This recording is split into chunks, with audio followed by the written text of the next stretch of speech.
Let me test that. Yeah. It's this one. It's this one. It's definitely that one. So just turn it down and you'll be fine. Okay, well, now it's on minimum and you're still kind of loud, but that's how you are, so that's fine. Okay. Okay. Yeah, DC versus IG. These were two teams that did fairly well yesterday. IG had only one game, I think we saw. They played against Newbie and drew. Invictus Gaming. And DC, I believe, had a draw against OG and a... Did they have another draw or did they win? They did. They had a... Actually, they either won it or they drew it. I think they had two draws. Again, The thing is, 10 seconds remaining. it was... They lost one and they drew one. 5 seconds remaining. So that's... Okay, they lost the first Yeah. one. Oh yeah, they got two out by... I literally just tabbed to look at it. Was it LG... Why can't I remember this? This is Yeah. not coming to mind right now. Wow. I would help you, but I don't have a reference sheet at the moment. But luckily, you have the internet. I'll find this. I thought I remembered who they played yesterday, but it's just not coming to mind right now. So okay. That's right. We'll forgive you for the first game. Anyway, the main thing I was going to get at was that DC drew against OG yesterday. I saw those games, and the second game was very, very DC sided. They were like ahead by like 15 to 20,000 gold and ended up losing that. That was their last game of the day. That's the kind of game you don't want to have to carry you into the next day. But at the same time, there was some really, really bright moments, and I think the key hero for DC in those two games is the one they just got. So that's a good start. Their Bat Riders were amazing in both games. They played it offlane and they played it support, actually. Dubu was playing it in the second game against OG, and both games Bat Rider had massive success, so... I think DC might be onto something here. At the same time, you see Invictus Gaming probably would have watched those games yesterday as well, and they start with Nyx Assassin, one of the best counters to the Bat Rider, as their first pickup, and they let them through. Like, Digital Chaos decided to ban out the Lich, a hero who we saw rise to popularity yesterday.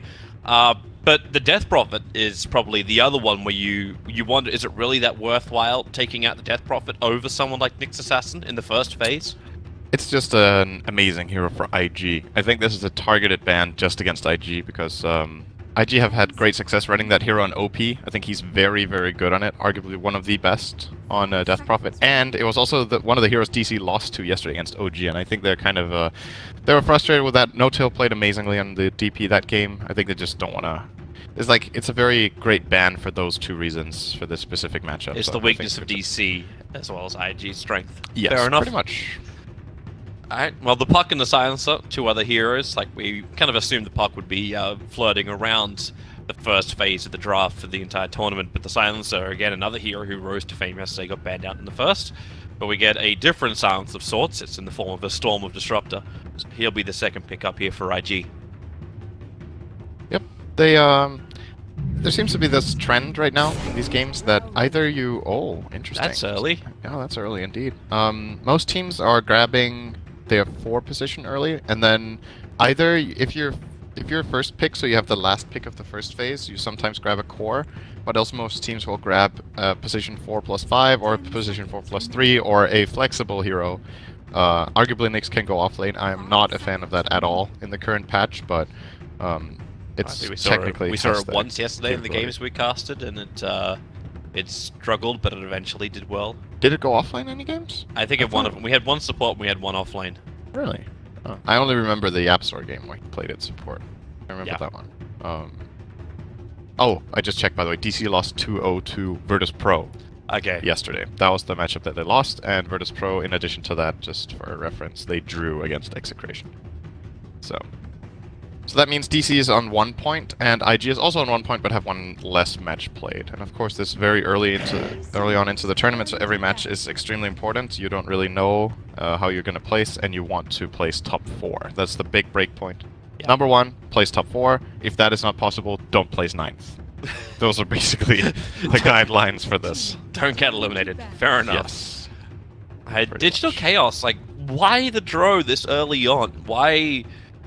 Why not keep it hidden? Is Invictus Gaming really going to ban the draw out in the second phase? And is your draft that critical that you get the draw ranger, that you decide that you'll actually pick it and allow Invictus Gaming 3 picks to now try and counter it? You're still not looking at the one position. There's a lot of counters against the draw ranger still in the field. Like, Slark is actually one of the first ones that comes to mind. Works great against both Bat Rider as well as draw ranger. Yeah, that's a pretty good pick. I'm not certain if Invictus Gaming will play such a hero. But just that question is being begged.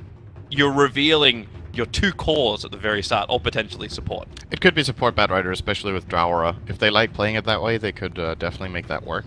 But yeah, I kind of agree. I'm not that big of a fan of picking Drow this early in the draft, but if they're confident and if they have an idea of what they want to do, then why not? Like, give it a shot and see if it works out the way they're expecting it to against IG. They're on the right track by banning Brood. I think that is the hero Drow cannot play Dota against. It's actually just impossible.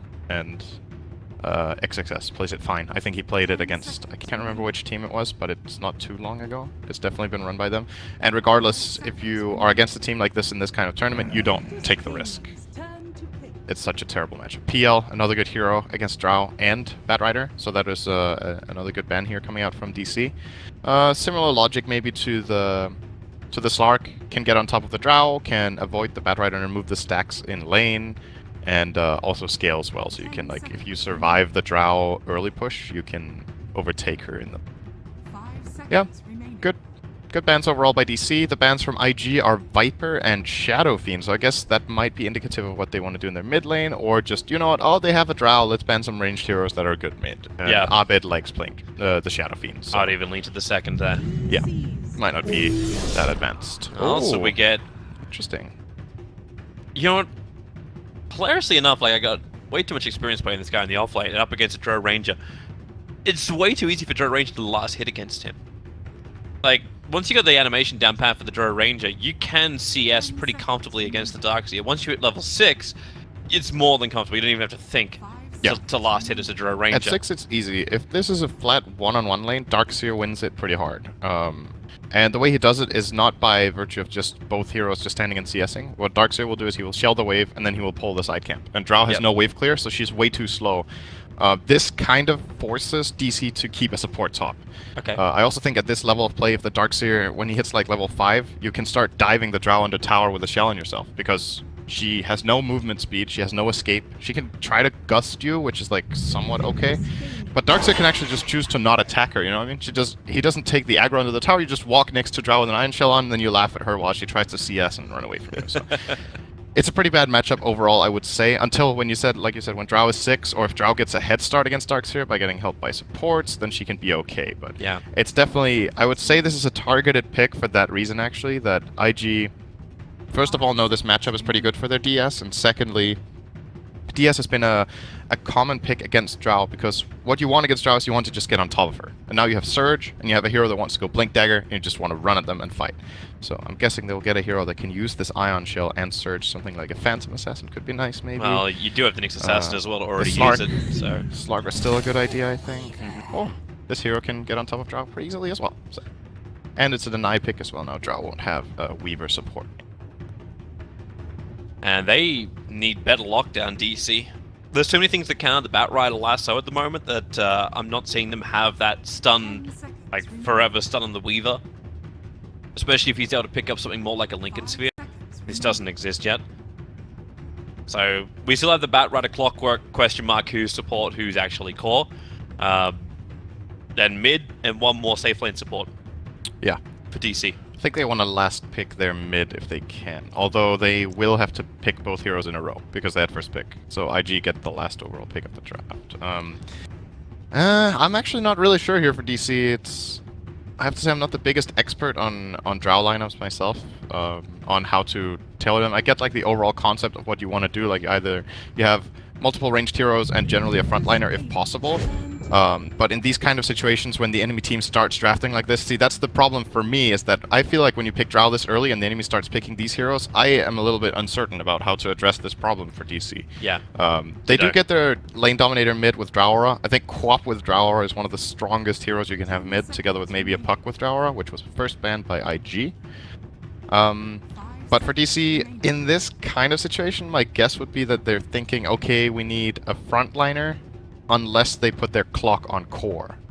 I think if he is a support, that is not reliable enough, I think. Clock on core might have a lot of problems with Disruptor. It's not ideal, but it's also not completely awful. Especially if they can free up their Drow Ranger by only having 2 heroes bottom, then there's a support that can come Clock's lane and cause some havoc there. It's hard to say what DC are thinking here, but Either that, or they get a secondary frontliner now, and they're like, we're playing with 3 ranged heroes, one of which is the support Batrider. It's strange, I think. You just you say, I think we screwed up on our second pickup. Let's throw Drow into the jungle. Like, we'll just use the aura. Not advisable. No, it's not advisable. But it happened. I think it actually happened during the TI qualifiers. I remember casting a game from the hub, and it was exactly that. They first phased the Drow Ranger pickup, and like they were just counted on so many fronts. They just say, you know what, screw this, and they pushed Drow to the jungle and then gave it the safe lane after a little bit just to play catch-up games. Drow is a very bad hero to play.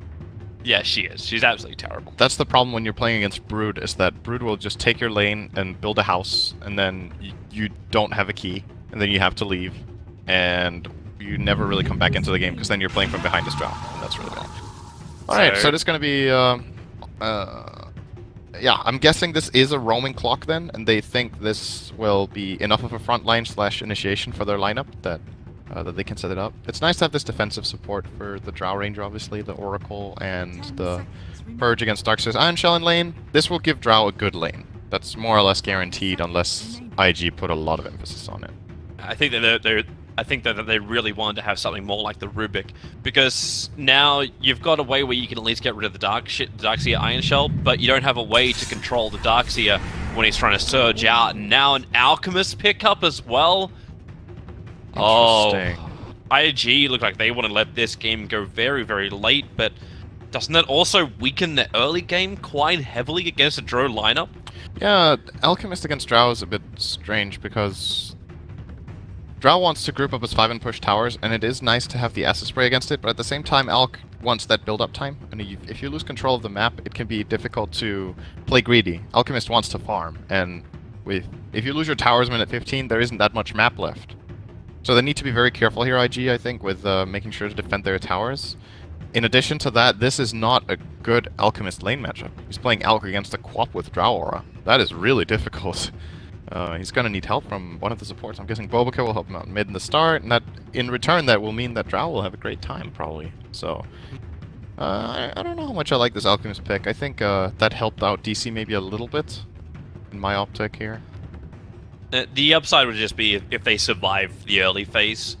Like, if any Aghanim Scepters even start getting passed over as well later on, this lineup gets better and better. Even just having Burning with an Aghanim Scepter saves almost anybody the Digital Chaos tries to go on. There's definitely a lot of good Scepters to give, but in this game I think Alchemist will need to get 6 Lock himself first before he even thinks about it. There's a lot of physical damage on the other side with this Queen with Drow Aura and obviously Drow herself. I suppose if you hit that point as well, if you're 6-solid mist against this Drow lineup, you probably already won. Yes, exactly. Like, then the game is in the state that you were hoping to get to in the first place. Do we want to help everyone with predictions?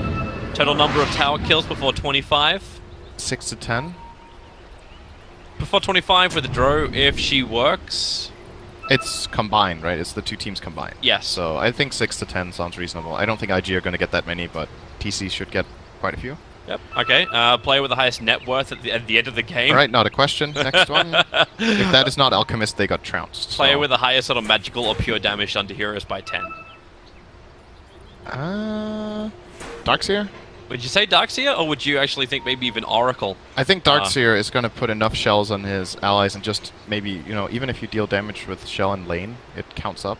So I think it's Darkseer or Batrider or Queen. Actually, Queen might be more likely because Quap feels a lot better. I like Quap here, actually. I think the Darkseer, because he's against a ranged hero, will not get that much. And last hero to be killed, I'm going to put money on Alchemist. That is the most arbitrary. Oh, to be killed the first time, not the last kill of the game. Last player to be killed. Yeah, so that's not the last kill of the game, but the first player that gets the last player that gets his first death of the game. Yes. Okay. Queen of Pain.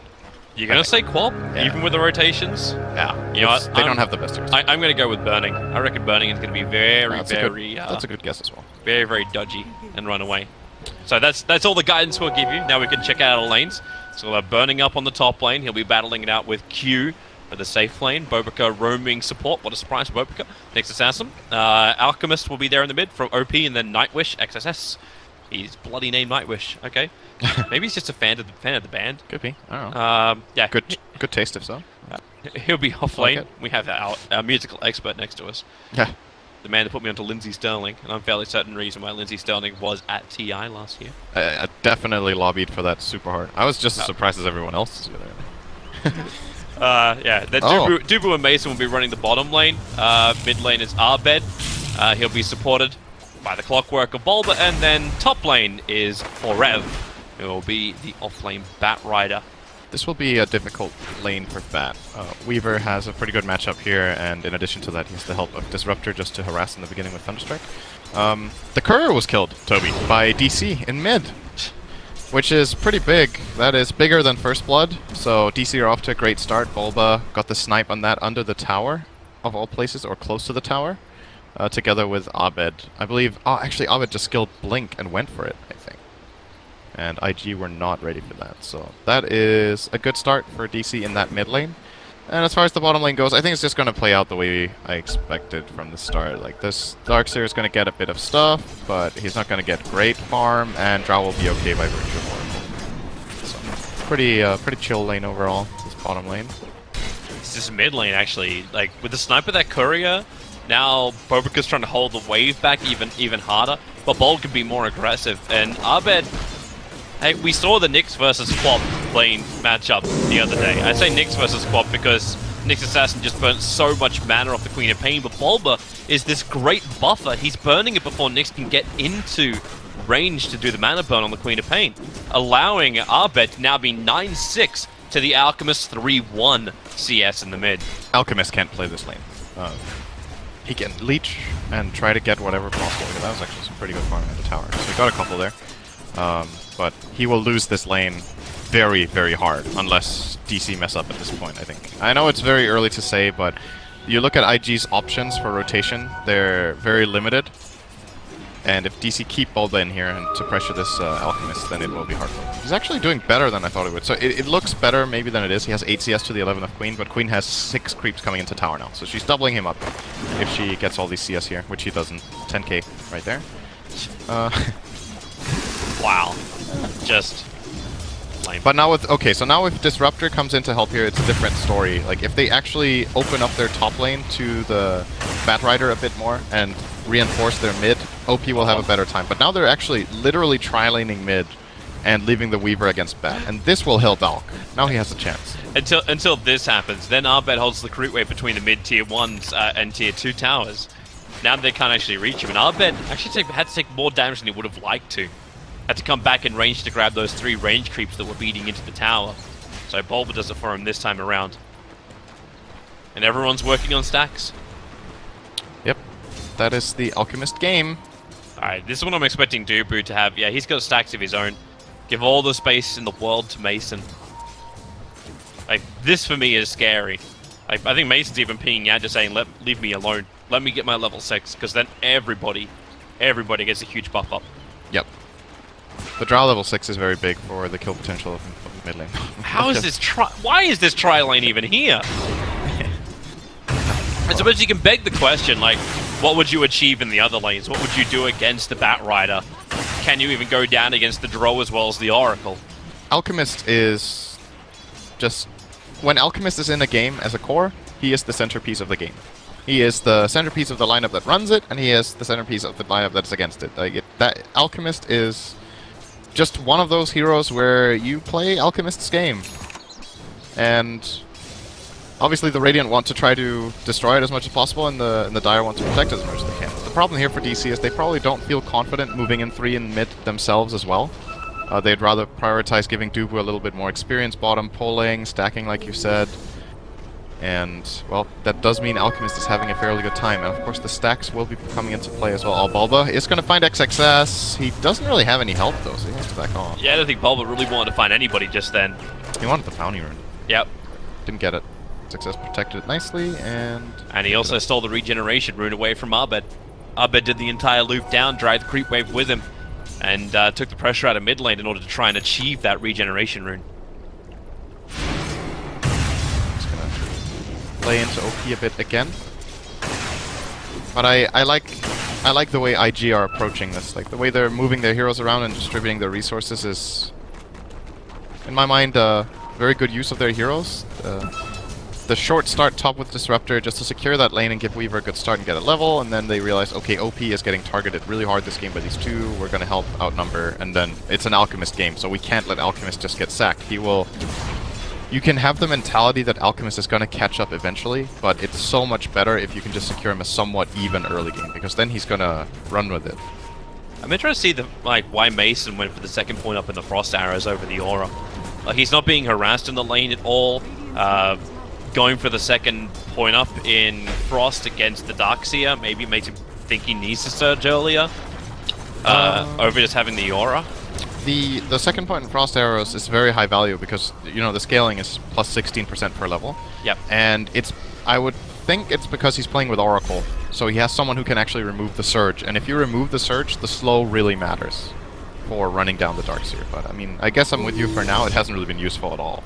Oh, Bulba. It could also just be habit. Turns on the battery assault. He came up to leech the experience which he thought OP was farming, or to check out the Ancients. Yep. Well, finds Q. And that should be a kill here. Oh, he has TP already. Abed blinks down. You got him. Yep. Barely. Yeah. Enough control. Last player to be killed. New value. Bulba. The game is predicting already. Yeah. Okay, it has all of them. Yeah. That's bugged, it literally lists them from Bulba all the way down to burning. I get it. Okay. So it updates every time someone else dies. Exactly. And then it just takes the leftmost player. But exactly. It says I'm right as well still with a quad pick, it looks like. Okay. It should say in progress. Yeah. But I'm right with the Queen of Pain pure magic and pure damage. Yep, I'm on that one as well. Very good, very good. Well done. Go team. Bulba. OP. He actually stuck around a very long time. Still You don't actually have the level 6 on Abed. There's no burst damage, and going through Chemical Rage is difficult enough. Oh, interesting. Dim skill Sonic. Build the 2-1-3 build. This is It's old school. Yeah, you would say that, but it's not like that old build. It's just like lately people have been focusing a bit more on Sonic, but we still see this build occasionally. The upside of taking this is that the consistent harassment is a lot more powerful because you know you're going to use Scream a lot more times than you use Sonic, but you don't have that one-shot KO combo for the lane. I think he's going to go 2-1-4 actually, and then get Sonic on 8. That's the case. Holding his point for now. It's better for pushing the wave and pushing the tower to have more in Scream and hold your Sonic point. Yeah, there we go. He's just going to play the consistent pushing game here. Well, we can look to our other pushing game. The fact that Draw Ranger does have her level 6 now, you've got that ability to have like the mass push. Abed's already doing like what's that, plus 25 damage to his already like he's 80 plus 31. So damage into tier 1 towers is quite huge. Invictus Gaming, do you react to this? You're still in farm mode. You're still trying to get the Alchemist up and running. Like, when can you fight against DC, and how much are you willing to lose? I think you need to be prepared to lose a tower or two here to get ready. Alchemist wants an armlet before he fights, and he still has a bit of ways to go for that. He's trying to delay this mid push with the acid spray. He went for the very greedy 2-0-4 build. Sometimes we see Alks go like 3-0-3 or even 4-0-2. Whoops, there's a kill. Yep. It's like, Initiation, it wasn't even with the high-level Linked Assassin, like he's only just hit level 3 and 3/4 after that fight. Surge can do a lot for you. And the Ion Shell on the Weaver and on a Nyx is very strong. So, if they rotate this many heroes to kill the Drow, Drow is still fragile. Doesn't really have that many options against these kind of rotations. Oh, they're going for Q. Flame Break. Oh, it doesn't push him back. It needed to push him back to get him in range of the Fortune's End. Which it didn't do so, and IG have had all the free time. Because the heavy rotations of DC into the other lanes, Invictus Gaming, out of all of the teams, is going to be the first one to claim a tier 1 tower, and it's on bottom lane. Use that. I think. Maybe not. Good Surge. Give him some speed, but no. The nuke damage from Dubu is just way too high, and now Clockwork Cogs have trapped in XXS. Nowhere to really go, trying to get in range of anyone to burn him. Bulba was the only one tanking it for the team, but Dubu finds a double kill now. So Oracle gets the money, everyone gets the levels, and Mason rotates to the top lane to try and beat into the tier 1 tower there. Yep. While all this is happening though, Alchemist is farming, and I think it's difficult for DC to get into this I like to call this the triangle area. These 3 camps over here, if you can see my pings. I don't know if you can, but... I cannot. The drawing, do you see this? You No. can't see that either? Alright, well, anyway. So are you talking about these 3 camps right here? Yes, that is the dire triangle. 1, 2, 3, and... Yes. That is difficult to get into for the Radiant. It's a hard access point because you walk up multiple high grounds to get in there and get wards, and if the Dire team has any defensive wards, you'll see them go there unless they smoke. That area is where Alchemist wins a lot of his games when he's on Dire. And DC haven't really successfully been able to invade and block camps or get information so that they can gank him. If they don't start playing this area, or start taking a serious amount of map control by killing and breaking these towers, It's coming. Alk will have a good game. Look at the line being drawn. So Bulba as well as Forev will smoke up. The line was drawn to now go up and then curve off to the left. They want to gank up the mid. They want to catch OP when he feels strong enough. To the hook shot from Bulba. Perfectly lined up. They got no way to get him back out of that one. The Sonic Wave's committed as well. And that is one way to shut down OP. Get the kill and now take the tower directly after. And then what DC need to do now is to, again, get into that triangle area if they can. That kill is really, really good, and they're also pressuring top tower at the same time, so this is a very good pressure place from them. Oh, Dubu. He's barely alive. The mana burn had to be committed there from Bo2 to actually finish the job. He thought the initial hit with Vendetta and the Earth Spike would be enough. I feel like sometimes this mana burn cast range looks absurd. Such a long range mana burn he got off there in the end. Does that actually count now? So we've lost 3 towers. I'm wondering if it counts the towers killed, because that was a denied tower. It's still destroyed. It actually it's still counts. It counts. Alright, so we need another, in the next 13 minutes. We need 3 to 7. That seems reasonable. Oh, bottom lane. Dubu gets the, or that's not Dubu, that's Forev. That's Forev. Yep, going for Darkseer. Shame that thing doesn't stun anymore. Yep, got a good lasso off during the surge, but nobody could connect. No TPs, nothing. He trades lasso to force Darkseer home to base. It's an okay trade-off. It's not great. He obviously wants the kill if he can, but just not letting IG get away with whatever they want. Oh, that's a nice rune to get. They're going to drop 2 sentries to find the disruptor. He was double detected. He found an invis rune on the top and tried to retreat. Also, Arbed like solo walks up into the dire triangle. We can call it dire triangle for now. To try and contest it. It didn't work. Dubu, hello once again. I thought you just left this party. Oracle has to try and get himself back up again. Invictus going to be in the neighborhood. Able to bring him down. And he really has been doing a lot. You're right to actually back the Darkseer. Right now he's done over 2,000 damage worth of magical and pure damage. Okay, he won it? Oh, he's winning it. Well, it was by 10 minutes, so he actually won at minute 10 as well. Oh, the Iron Shell ganks must have been enough. I think it must have been pretty close though. Quap was leading at minute 7, so. Sometimes you win, sometimes you don't, you know? Because Arbed didn't get Sonic Wave. That's the reason why Arbed's lost his points right there. Make sure to tweet at him, Toby. Yeah. Let him know how you really feel. Yeah, we were here to guide the viewers, help the viewers. Come on, Abed. What are you doing? It's like you're just trying to win the game or something. Why would you do that? Yeah, critical tournament, you know. Blink Dagger's up for the Bat Rider, so initiation, a great way for DT to actually gank up. Now the Sonic Wave can be properly used in conjunction with Forev, if you can get that Blink into Lasso. And Bulba is hunting too.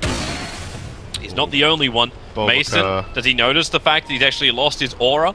Bo2, yeah, there's a little animation ping. Radiant's bottom tower is under attack. Gotta be careful about doing that, that's just as good as a scan. But Bulba hasn't really cottoned on to the fact. Or maybe he has. He just pinged the exact spot he's on. Burning's moving over. It depends how much he can tank the Gust from Mason. Can push back Nyx Assassin. They commit the Storm from Q. But now the save is there from Dubu. Lasso forward. Spike Carapace causes a little bit more trouble for Forev. But here comes Arbed, bringing in the magical burst damage that he wanted. Disruptor and Nyx will fall. Burning nice retreated out very, very quickly. That was a really good bait from DC. I think they might have realized exactly what you said, that the marksmanship aura was lost. And then Bulba was just like, hey, go on me. I totally don't have an Oracle and 4 heroes behind me. And then, oh, he did. It's only 2 support kills for DC, so not what they were hoping for, probably. But they get the tower directly after. They That's will what they get want. the tower. At the same time, though, Burning is putting pressure on mid. I don't know how much he's going to get out of this. He's going to get some chip damage at least. You're getting the same on bottom. XXS was able to push that bottom lane into the tier 2.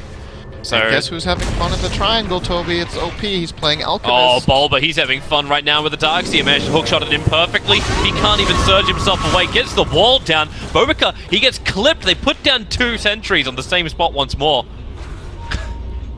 That one was, I think, committed to find Nyx Assassin, who's now found Bulba. Running back in. Vendetta actually starts off with a stun and then runs away. The Gust. Well, he can't get out of this one, even with the stick charges. Mason will find the kill on the Nyx Assassin. And a very optimistic gank from Bo2 turns on its head. It's a good sequence of events here for DC. I think it's very important for them too. They need to find these kills and put on this pressure and punish IG, because IG are basically playing 4 on 5. Like, the Alchemist hasn't participated in anything for a very long time. He is getting very, very rich though. He's just finished his Radiance. Yep. Like, this is 16 minutes in with Armlet as well as Radiance. Not too shabby at all. What's his GPM? His GPM is 666. Okay, so I picked 1k plus in my compendium. I thought that was going to happen in at least one game with Alk. This could be that game, actually. He has the potential to go really big here. I know someone who didn't pick 1k plus this time. Hi! I remember last time I was like, it's not happening. Yeah, You picked 1k plus. We were the opposite. It was the exact opposite. Yeah, because I'm like, you know what, Alchemist could appear in this tournament, but he's not going to be that good, because it still takes a really, really good game from an Alchemist to crack the 1k mark. That's what I said last time, and then I was wrong. There was no good one game. There was one. I mean, there was one good game. There was one. And then I was like, okay, this time it's going to happen again. And now you don't think so. If you're right again, I'm just not going to do predictions. I just quit. Like, no reason. Just quit. Toby can't be right that many times in Dota. I don't know what my average prediction score is. It's got to be pretty bad. They have pages that game. track this stuff. Like, when you put your tweet out, they have pages that track it. Oh. I don't want to know, actually. Yeah, there's a big Google sheet with everyone's predictions from every event, and it gives you like a ranking of like who is actually the best predictor. I don't think I OD Pixel is actually up there at the very top. He was next to Knoxville. Alright, smoke gank now from Invictus Gaming coming down. Ori up with a Firefly. They got the lasso over on Burning. They need to kill him off freaking time lapse, and they're able to do so. The nuke is there. Arbet also available. Vax back into the wall. That's a good silence for Dro Ranger. At least she got the false promise to stand her ground. XSS trying to get rid of that aura by standing on top of her. Able to do it, but he's lost his entire team while he does it. Forev and Arbet will survive, and they'll chase XSS into the trees with the Scream, with the Flame Break. Too much dot. Triple kill for Forev and the bottom tower to boot. Digital Chaos. So difficult for Invictus Gaming just to kill. And they brought the Alchemist in the first time he puts that Radiance to use in a team fight. It looked like Burning wasn't aware that the Queen of Pain went for Orchid first. He ran in, there was a sentry placed, he got Orchid and just killed off straight away and didn't have any impact in the fight. I really like this build. I think this autopiloting of the Veil that almost everyone goes for in co-op, I just think there are some games where Orchid first is just a better choice. I really like it. This came from Abed as well. It counters a couple of heroes very, very well. It's great against Weaver, great against Nyx, and great against the Darkseer. Really a key pickup in that fight for them. Mid lane again. There's your Orchid. Going to work on Bo2. Bulba was the one being initiated on once more, but Bo2's just not strong enough to win that fight. This is a good play call as well. I'm pretty sure DC are going to get this one. Yeah, there's no one to really contest this. The Alchemist can't fight at the moment. He's still going back into farm mode. Haha, you lost. Burning was last to die. What? Burning died. Oh, wow. Now we just need Forev to die and not Abed. Give Abed Aegis. No! Now we just need OP to fall apart, doesn't get the highest net worth, and then we're really good, right? Yeah, really good. I need 1 to 5 tower kills in the next 6 minutes. That sounds. It's just crazy, like the fact that it's Forev as well as Abed. Like they're the ones who are battling to stay, like to be the last person to die. Forev's Batrider has been so good this tournament so far. He was very, very good against OG yesterday as well in the first game. I believe he went like 5-1 and 26, and his death was very early on in the laning stage. His mid-game reads and his movements are exceptional so far. He's playing a very good Batrider, and doesn't surprise me that DC first pick it even with Nyx in the pool. He's playing against the counter pick even. Doesn't seem to mind. Mason's on the hunt. A fresh Shadow Blade picked up from him. Doesn't find anybody close by, and just wants to push the tier 2 tower in the mid. I suppose we might be losing out in this one as well. The tower one? Yeah, well, I suppose we got 5 minutes, but it's the fact that DC's now gaining momentum, the fact that Mason is probably going to look to be bringing down more and more buildings. Is they going to get 6 towers in 5 minutes now? That would be a pretty tall That's one. kind of the end of the game. Very true. I don't think that's happening. So our prediction is safe then. Yeah, looking good. I'm 3 out of 4 so far. What about you? Alright, so... I know what mood you woke up in today. Looking over the experience and the gold, DC are sitting on a slight advantage. It's not that big, but if you're ahead on gold against Alchemist minute 21, it's generally a pretty good sign, because Alchemist will be very rich. And if you look at the core distribution of money beyond that, the next 3 are DC by a decent margin. This Weaver is poor, and he is item countered by this Orchid. Burning went for a first item Diffusal Blade. Has a lot of value against a couple of things in this game. It's good against the Fate's Edict, against the Bat Rider, just to be able to create space, and that's kind of it. I guess he can also... Oh, that's the main things, I suppose. Boba? And they were trying to look for a gank up on top lane. If they were looking to hunt down OP, because they put down an Observer Ward that just watches at least part of his triangle stack. Good read from Dugan. Get the hell out. That's because they've got an aggressive ward. It's about to time out. It's got 3 seconds left on it. But it was watching a lot of the movement of IG aggressively coming into their own jungle, so they've just bailed out. And the line was drawn previously. After that mid-tier 2 tower fell down, Bulba instantly drew the line to say, you know what, guys, we're going to circle around, we go through our jungle, and then we come up through bottom lane. Remove the last remaining out of tower of Invictus Gaming. Together very nicely here. This time, of course, with an Aegis in the pockets of Mason. Oh, he finds Darkseer here. He does not. Darkseer is not coming forward. Darkseer doesn't want to be anywhere near this. No. Shift the wave out, it's fine, but this tower will be falling, I think. IG will not be fighting for anything else than their high ground at this point. It's too difficult. And it looks like an even game right on the graph, but the way the goal is distributed, I think DC are hitting a very serious power spike right now that they can use. So IG will just try to split push and farm as much as they can and get some key items. Alchemist is getting his Manta. He wants to buy it, but he can't get to the shop. So that's a little bit of a problem.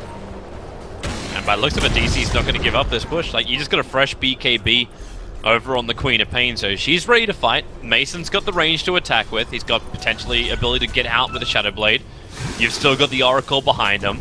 You go for Rev with the Blink and Force Staff so he can get in and out quickly. He has a dominated creep. It's very tanky. It's giving him a lot of hits in here. Good left, and this should be the end of this wave, and then the next one comes in. Yep, they're trying to get rid of the Observer Ward. Blink, Lasso, well, Spike Carapace will actually end up catching out for Rev, but the Sonic Wave, it hits on 3. The wall, as well as Storm, it only catches the Bat Rider, allowing Armbed under protection of his BKB to do his work. However, Bulba, still with the bugs on him, had so much negative armor, he'll end up dropping in the vac wall, pulling Armbed and Dubu back in again. Dubu will sacrifice himself to free Armbed from the shackles that was the IG fight.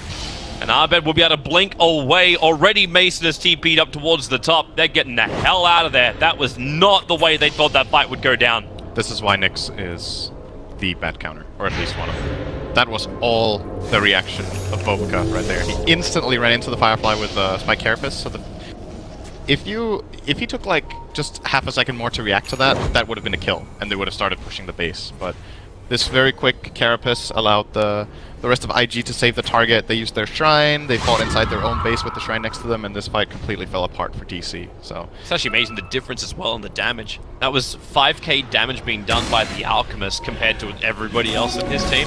Radiance Gaming.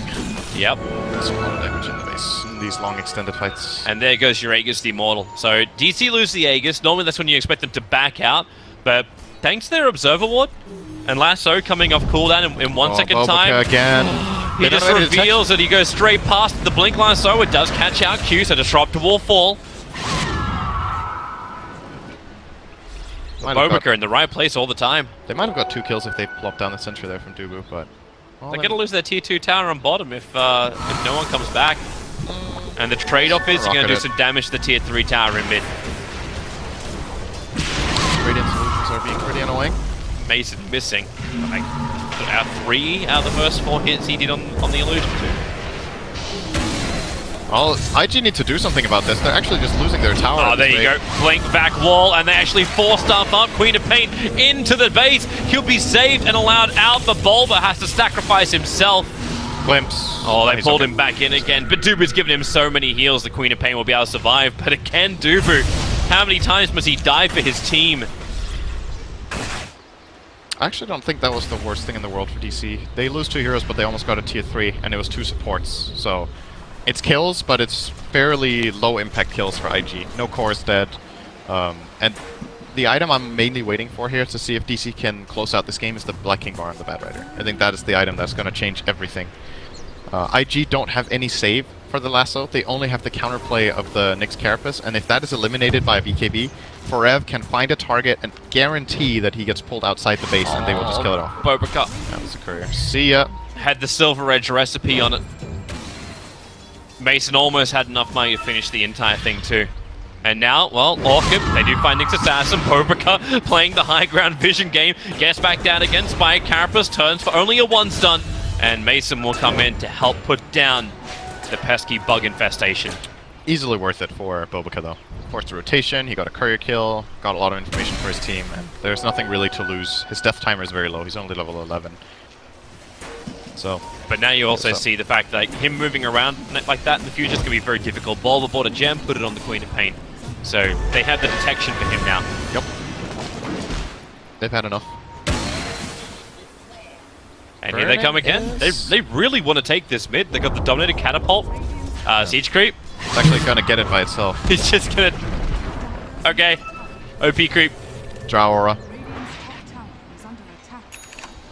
It's pretty nasty when you put Drow Aura on a Siege Creep like that. It's strong. They do take lose the shrines tier now. 2 tower on bottom lane. So you've taken the tier 3, means you open up the shrines of Invictus Gaming. So that's an advantage for Digital Chaos.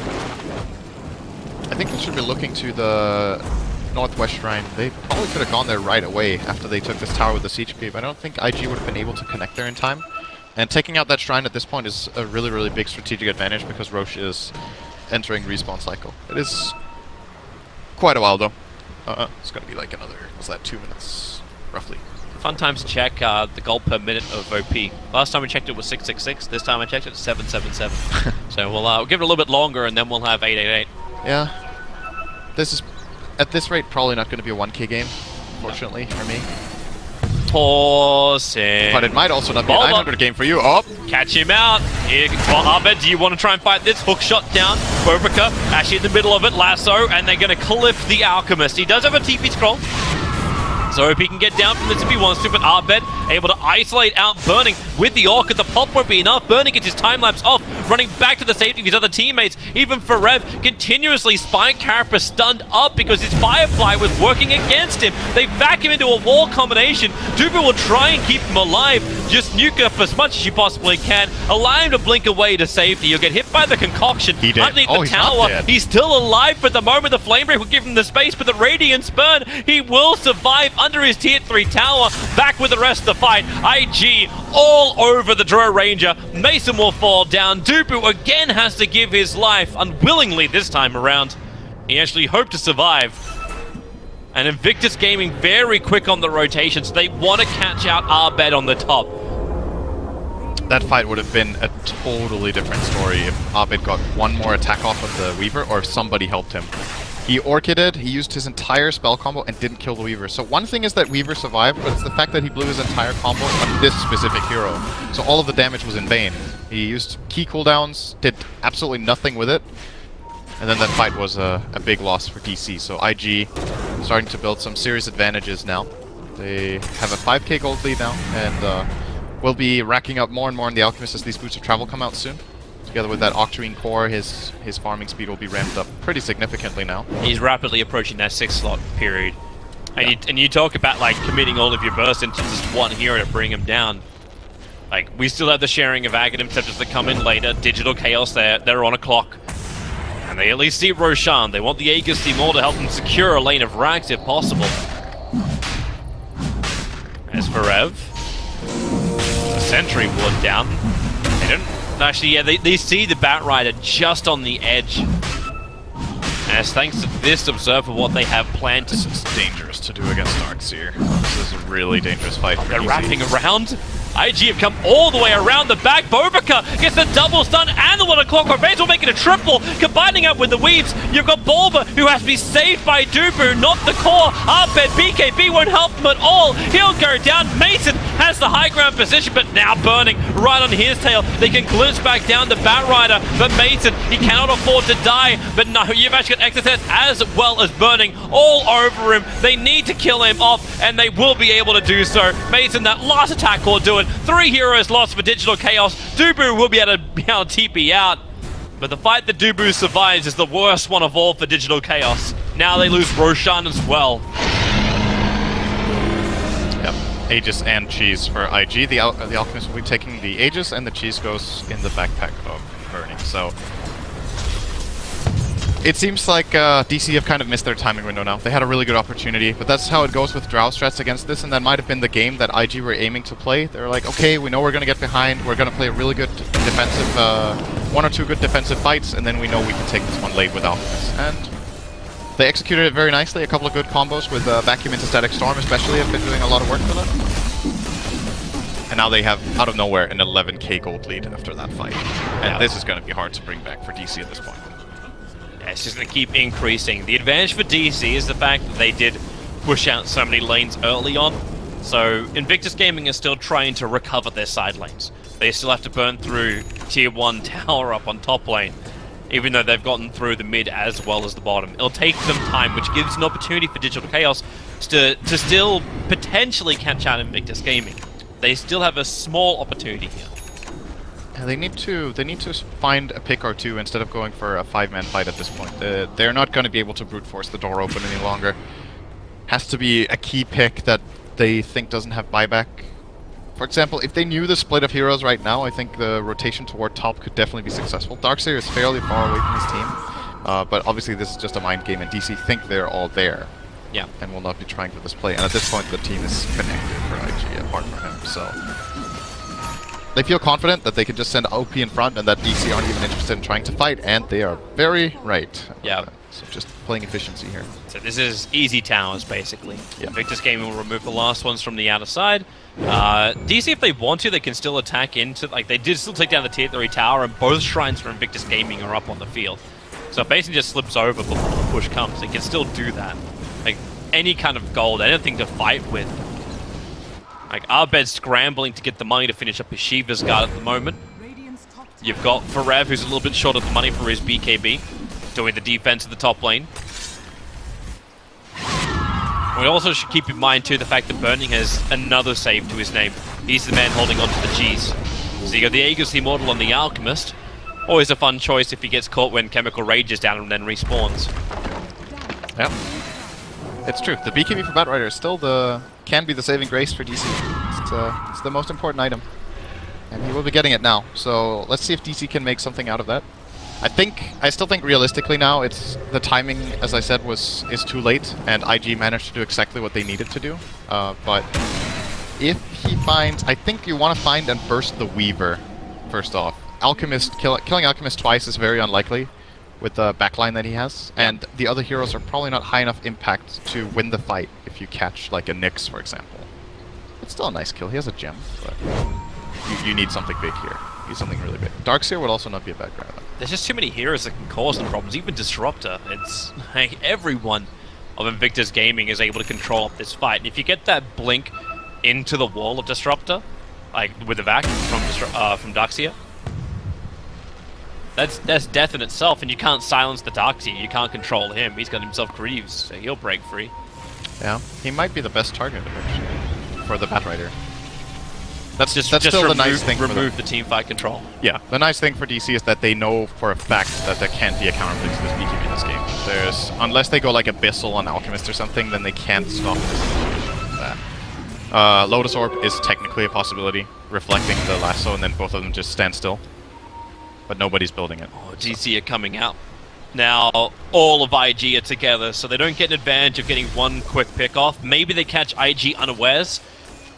And, okay, now they are starting to separate. Burning's a little bit further away. They put the Observer Ward down. They see the Alchemist. Burning quickly comes back over. They try and break him with a Silver Edge on the Alchemist, but then the vac into the wall from Darkseer, catching out 3. Yalasso is being committed onto Bo2, dragging him further away, but it's not really helping out. You've already lost the Oracle. The Fire split up into 2 different pieces. No Peak can just go solo against the Clockwork, while Mason, he will go down the mid. They've lost too many with no buybacks.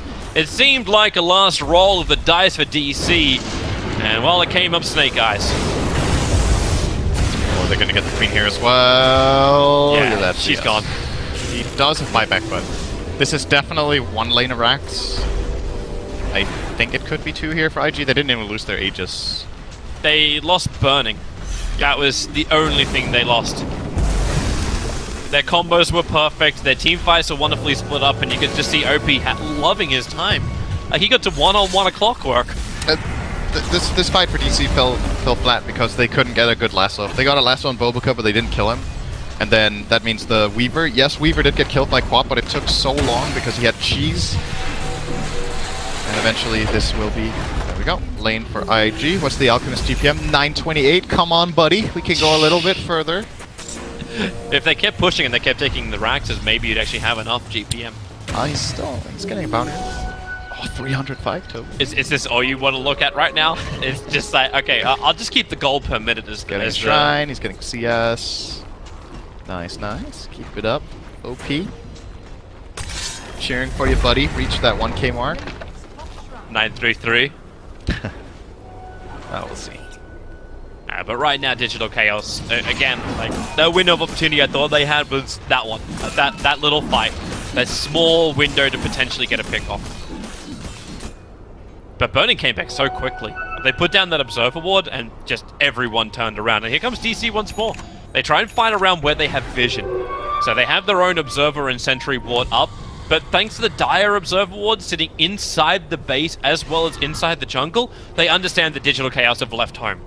Yep. So no one's in a position from IG where they can get caught out without friends quickly coming up behind them. Yeah, they're playing it very safely here. Aghanims has been pulled for the first time onto the Nyx, so Bo2 got a lot stronger. He can now turn himself into a pile of dirt, which is really good. You mean he could be Brood War? We do have Day 9 at this event, so it makes sense. Yeah, he's gonna love that. He's like, wait, I know that! I've seen this mechanic before. Alright, so Roshan's got just over a minute before he could spawn up, which is... seems like an eternity for your Digital Chaos at the moment. Especially as you start to lose your shrines, there goes the last remaining outer shrine. And Arbit's just space creating. Push top lane, push any lane that doesn't currently have Invictus Gaming in it. Force them to come back and defend. Not that the defense is that difficult, you could just send the Alchemist and then he'll BT into the lane when they're pushing. You can still tell that DC know what they have like a plan and they're executing it and they're doing the best they can at this point. It's just extremely hard, but this is the kind of way you will want to play in this situation. If you just sit back in your base and wait, you're gonna lose. So they're trying to create opportunities for themselves. It hasn't worked out just yet, but they're trying to create any sort of opening where IG can be out of position and maybe get 1 or 2 key kills to get themselves a little bit back into the game. The openings just haven't really been presented. And that's just a tight ship being run by IG. Yeah, they're playing it very very calmly here. It's good vision, it's good movement around the map. Like, they're not just huddling in one area and focusing on one lane. It still feels like at one point or the other they controlled the map in every area. And Digital Chaos, whenever they go out looking for them, IG just rotate, and now they come in for the fight. The back, the wall, the double stun, Batrider being caught, as well as Draw Ranger. They have to push him up with a glimpse. He'll pull him back in again. And Mason, well, he's got money for buyback. Bulba, he won't be so lucky. Also falling. Dubu, caught alone outside the base. No friends for him. And this is Invictus Gaming now focusing onto the bottom lane of Rax. And the Draw Ranger, who does have buyback, still not expending it.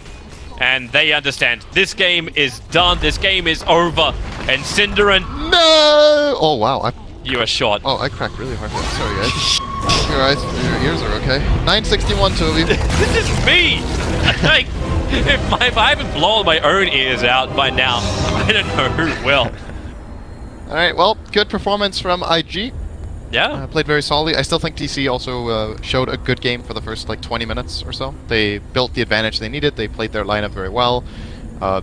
They just dropped the ball on that high ground push bottom. They can't go for that kill with the Bat Rider with the Nyx next to him, or they need to find another target or be a little bit more clever about this engage. Just take it easy and keep the Drow hitting the tower, and that could have actually gone their way. But that one fight bottom where they lost 3 heroes just really put them in a tough spot. That's the frailty of this game, I think. When you're running a Drow line against Alchemist, this is how it's going to go down, and they missed the timing. Yeah. They missed the timing, but they also put it out on the table. Draw in the first 2. Will it happen in game 2? We'll find out after the break.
I think it worked, and I think they did what the Drow needed to do, but they failed the high ground push, and maybe they're like, okay, we should try to approach the game a little bit differently this time. I would be surprised if they don't first pick them out, present it to them. Same bans from DC. Last game, IG banned the Puck and Silencer, I think, in the first two. Correct. So let's see if they do the same, just in opposite order, or if they decide to give them... No. Okay. It's gonna be the Puck, so DC. Bat Rider. Bat Rider or Nyx Assassin? Bat Rider. Or Nyx Oh my Assassin. god, I need to drink some.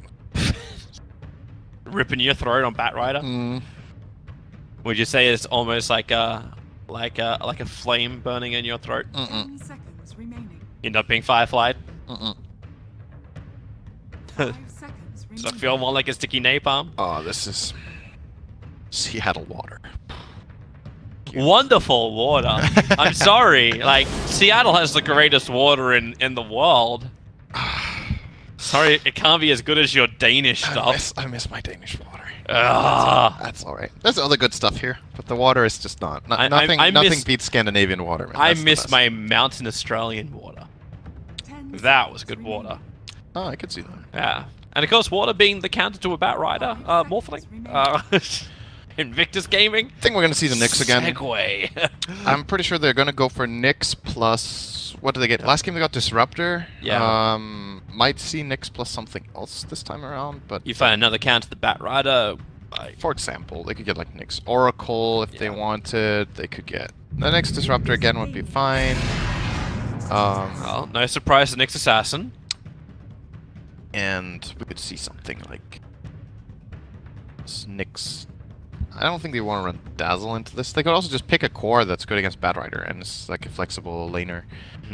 They could grab the Weaver now if they wanted. I don't think it's the best choice, but They could also do their Darkseer. If you want to go back into that, it was very successful in the last game. Caused real problems for DC in their team fight. I think the reason Darkseer was as good as it was the Drow.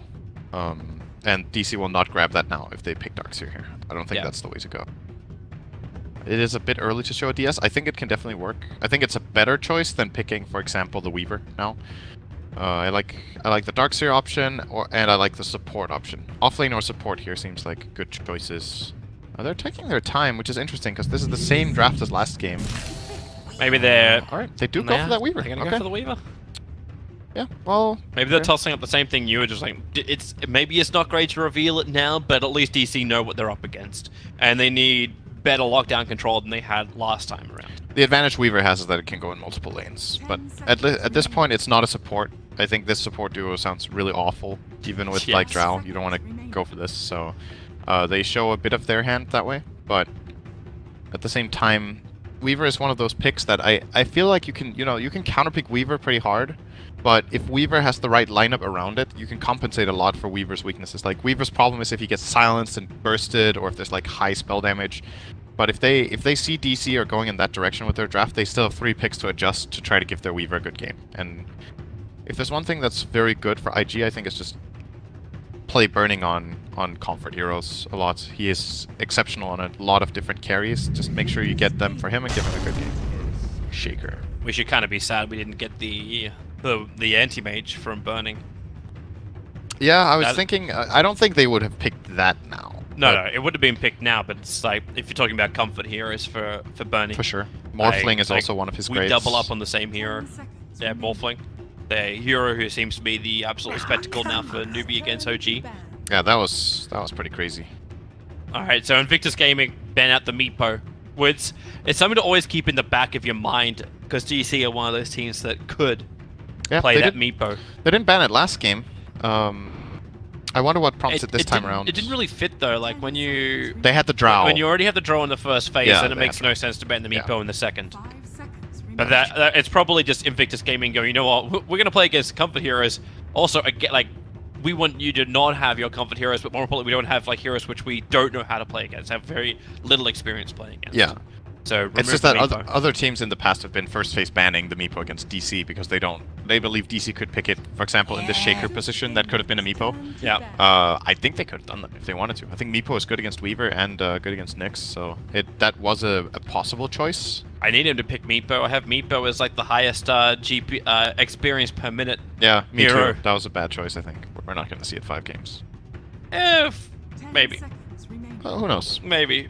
We also thought we'd see more Arc Warden, but we only got 1 or 2 of them yesterday, maximum. Yeah. It was, yeah, very depressing. Depressing. Yeah. It's maybe a bit extreme. Well, I like the Arc Warden. Makes it that fun. It's like watching a horror film. Supports walking across the map. You never know what tree someone's going to jump out of and just murder them. Lovely. Yeah. The horror of Dota. It's not my kind of movie. You're not a horror film person? Absolutely not. I struggle with them. Why do you deliberately watch something that scares you? What part of your brain is dysfunctional when that's something you Every enjoy? part of your brain. Every part. But what's worse is when you then go to bed after watching it, and then your dreams, like, I don't know about you, but my dreams are in full HD and color. Oh. So it's, like reality. yeah, Oh, nice. Yeah, Yeah. mine too, actually. it's actually scary as hell after I watch a horror film. I think I'm actually going to shite myself.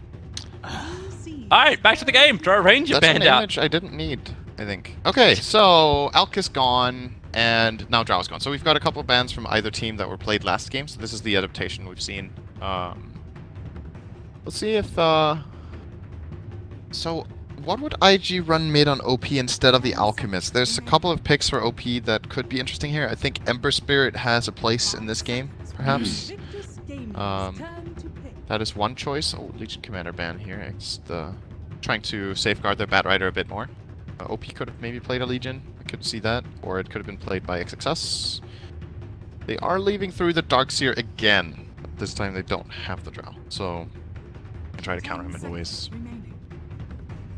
I just want to see how the rhythm of this game is going to go. These next 2 picks are going to give us exactly that.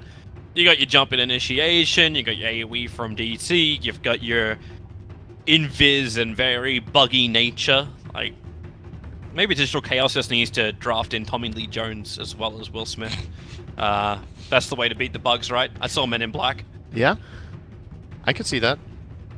Could Earthshaker be Tommy Lee Jones? What hero is Tommy Lee Jones, Toby? I don't know. Earthshaker looks like his face is very Tommy Lee Jones. We just need to age him by like 50 years. Old Earthshaker would be Tommy Lee Jones. So I don't really know where you're going with it. I already went there. You, not the draft. Oh. Okay, Rubik is gonna be picked up here, and there is the Night Stalker. So let's go over a bit here. So they picked Rubik mainly against Shaker, but it's also it's like a pseudo counter to Batrider because you have an instant stun when he blinks in and grabs someone. So if you're in range for the lift, you can counterplay. It's not that easy with Rubik compared to like Oracle, but it's doable. Oracle spell has longer cast range. It's not going to be that easy with the Vision game. This is the combination we saw so many times yesterday, the Night Stalker and the Batrider together. Yes, it's very strong. I think Night Stalker is very good in this patch. Highest ban rate so far in the tournament by a couple. And comfort pick for DC here. See if they can organize their game in a way where... So this is IG trying to enforce a playstyle, basically. The one thing Night Stalker doesn't like, he doesn't like these very 5-man centric games where he doesn't get to like skirmish or wrap around or use his scouting to enable split pushing or something like that. His biggest weakness is 5-man. So IG just pick a really beefy frontliner that wants to 5-man. And a hero that you can't counter with either Night Stalker Silence or Batrider Grab. If he procs Kraken against these heroes on the Radiant, he will get Ravage off. So I like this pick. I like the idea from IG. The question is how the rest of the lineup plays into a Tide game, because this is not really a classic Tide lineup, I think, the rest of their heroes. But as just a counterpick to DC's plans, this is a very clever choice from Q. So yeah, it ties together. And the DC cores, where is now the heavy physical damage going to come from? You're already running... Actually, what exactly are you running here, support-wise? You push the Bat to the off? Earth to the off? I think you put Shaker off lane. Is Shaker Night Stalker support duo sounds really weird. Yeah, in fact, like, either of, like, picking 2 of these heroes together seems a little bit odd. Yeah. Like, with DC having to support Batrider in a way, it makes sense, but... Yeah. I think the best choice is probably put Shaker off lane. We'll see. Maybe we get some more information here as we go by. Here comes TA. So they're looking for damage and tempo control. They didn't have any kind of big burst damage. They were lacking that in the last game, even with the Queen of Pain, but now it's physical, not magical. In addition to that, IG's lineup is fairly, I want to say, a bit slow. Tide wants to farm up a bit, and he's not like one of those playmaking offlaners. He needs to play this group up, like we talked about, group up 5-man style. But since IG's lineup isn't that fast at enabling that playstyle, they can maybe go a bit greedy and play this TA style mid hero that farms a lot and gets really strong. TA has...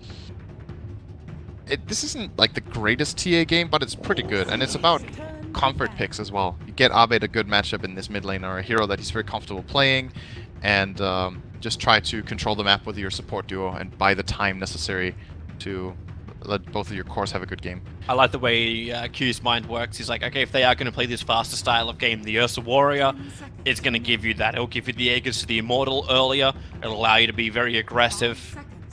It's an awful matchup for Tide as well. It's Yeah. like one of the worst lane matchups. If you're playing against Ursa, you almost just want to go jump. It's really bad. There are other heroes that DC can pick. Tide has some innate, really, really bad matchups.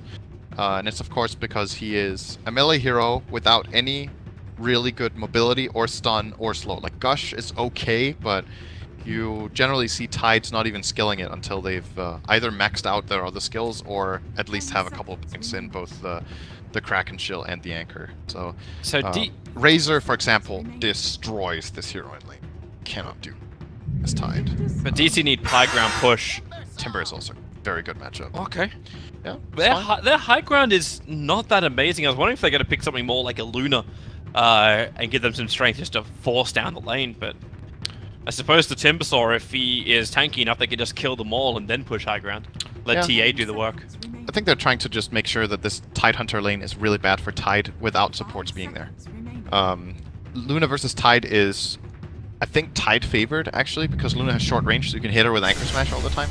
So you want to make sure that the guy who's playing against Tide wins that lane so hard that the supports are free to do whatever they want. Because then, for example, now there's a Shadowfiend pick. The support duo of Abed, the support duo on the side of DC to help Abed in mid against the Shadowfiend can actually even tri-lane mid if they want. So they know this Timber's going to win the safe lane really hard. Does anybody have that feeling of like I was expecting somebody taller than Shadowfiend when he's in this screen? Like the Rubik appears to be a giant next to the Tide Hunter, and then you've got OP as this little tiny little SF. Is that your opinion as an expert on full HD with color? Yes. This isn't a dream set. I agree very much. This looks very strange. Timbersaw is like this tiny little kid. Yeah, it is just... Timbersaw is so little. Look at that.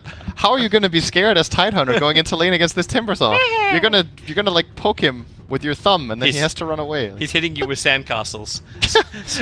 Sand armor. I didn't even think about this until now. This looks so strange. But it's obviously the way they've done. Cut. Well, that's this hero. Shadowfiend. You know?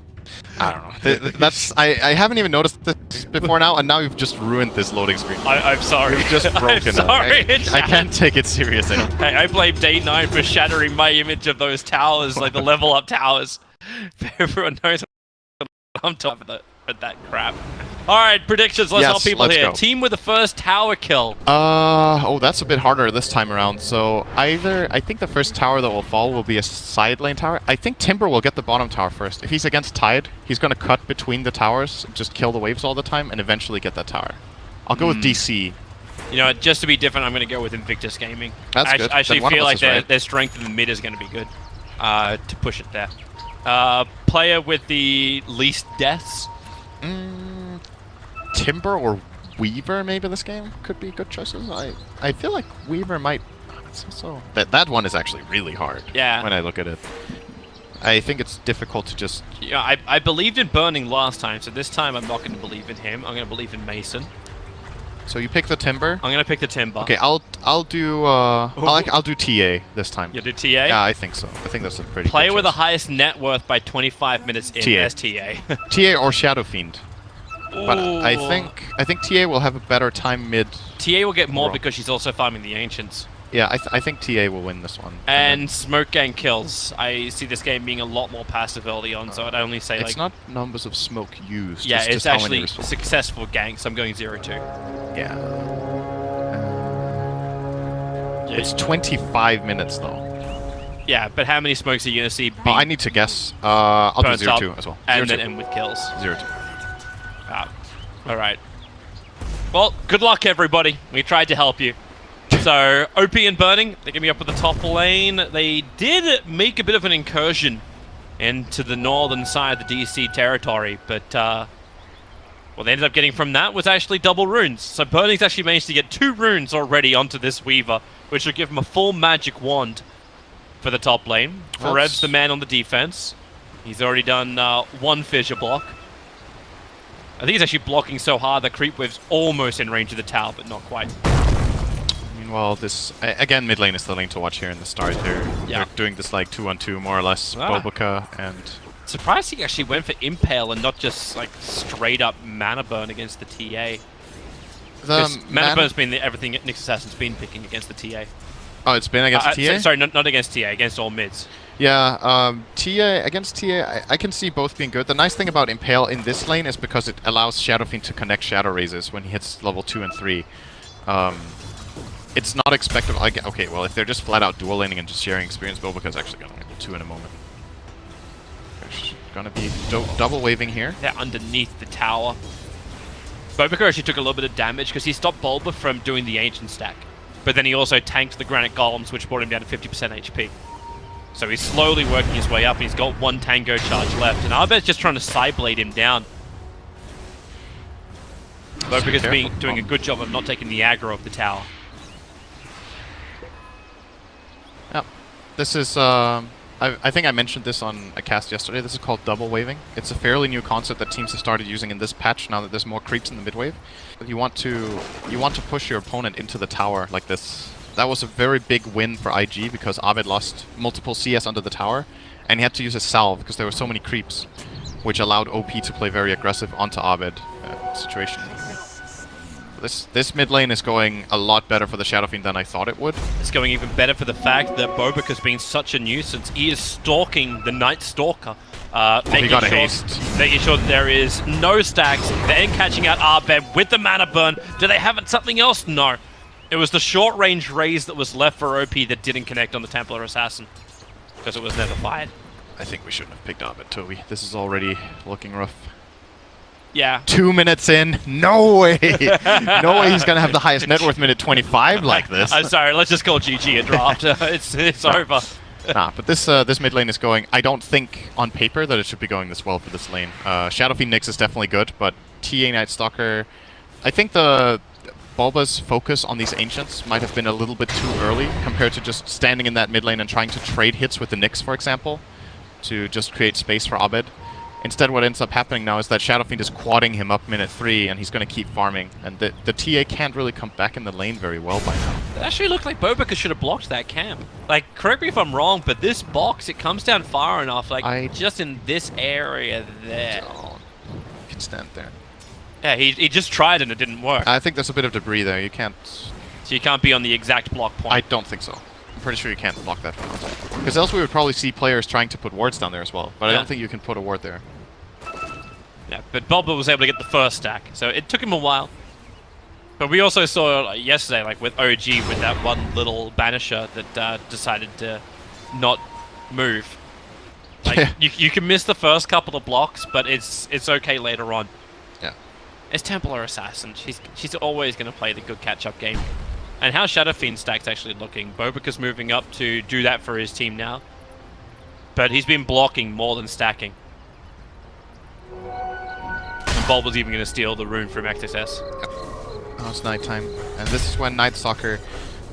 Bulba's first 4 minutes have not been that good, in my opinion. This mid lane was very unsuccessful for them. He only got 1 stack off on the Ancients, and now he's level 2, minute 4. They're running in towards mid lane. He has a DD, though. Yeah, but look at the TP support coming in. Q's already walking in. Bobika TP's in to make sure he's there right at the start of the fight. And that means there is no fight. Unless they get to pick up an Arbed, which they're going to. Q's there. They get to pick up the throw down. Fade Bolt's available, and Q will use it to secure the kill onto Arbed. That seemed to be just staying a little bit too long in an area where he had no vision. This is actually a crazy beatdown in this lane. TA is 7-2 against the 37-27 of OP. So I think this lane in isolation nowadays favors TA until level 3/5 for Shadow Fiend, but because of how much the Nyx accomplished in the first 2 or 3 waves, the Shadow Fiend is just like snowballing out of control here. And when I picked the TA for these categories, I thought that whatever pressure was going to be put mid by IG, they could offset with this Night Stalker, but it just really hasn't worked. And I can't tell you if it's because Bulba misplayed the lane or if this is just how it goes down, but I feel like no matter what, it should never be this bad. Like this is an extremely impressive display from IG in that mid lane. And DC will have to find some way of catching up already. Like this, you can't play TA like this. See, I don't know if it's just down to Bulba. It's the fact you're running this support Batrider. He rotates in, like when you see Rubik rotate in, working with the next assassin. They've got control into stun, buying time for OP to pump out all of his damage. You rotate a Batrider and you've got stickiness, and then you've got a little bit of muteness. And that's it. Actually a pretty good point. What if they just started the Batrider mid instead, and Night Stalker bottom to pull? And then Dubu just is in there putting sticky napalm on them, being super annoying against this Nyx and Shadow Fiend all the time, and then that secures TA the CS. I think that would have been a better approach if this is what Night Stalker could contribute in mid. Because Dubu has just been bottom and pulling, and that lane plays itself. Timber can't lose. Timber, there's no way he loses this. So you look at how far ahead Mason is. It's like the mid lane. And he's actually doing it now. So what you're talking about, the creep skipping, pushing into the tier 1 tower, but SF's rotating over. The Observer Ward is scouting this, however. And thanks to sticky napalm from Dubu, it reveals the fact. So congratulations, Syndran, you are right once more. Digital Chaos take the first tower. I think this might be the only one I get right this game. We could get the stand up on top lane. Forev in trouble, gets the fissure off. Spy Carapace holds him there. And Burning will find the kill onto Forev. That's a lane we haven't talked about too much either, but this is a very nice matchup for Weaver. This is a very Weaver-favored lane. Weaver versus Shaker. You're very mobile. You have this constant harass onto the Shaker, and then if you even have support backup, this is a very easy lane to play for Burning. Forev is doing pretty good though. I think he's level 5.5, 7 minutes in, has 16 CS. That's pretty much all you can ask for in this lane of Shaker, I think. So it's done decently. The fact that we probably both would lost because we're looking at the SF, we're looking at the TA. The highest net worth at the moment is actually Mason. Yep. He's 200 to 300 in front of the Shadow Fiend. Got that tower bounty as well. Yep. He's very rich down here. The problem is this matchup is not that great for Timber anyway. Shadow Fiend is one of the heroes that can hit so hard and has mixed damage types, so it's not that easy for Timbersaw to itemize. You know, there's these mid heroes like Puck where you're just like, okay guys, I got Hood. What's he gonna do? Burning. But SF both hits and nukes hard early on. Paul was gonna run back. OP as well as Q smoked underneath the Radiant Observer Ward. So Digital Chaos are fully aware of what's going on, and they're making the most out of it. They're getting Arbed back into the farm kind of play. That Observer Ward's finally going to time out on their ancient area, so they may think about stacking that once more. He just lost the DD. Yeah. It's hard though. I think he's has to be a bit cautious going to that rune anyway.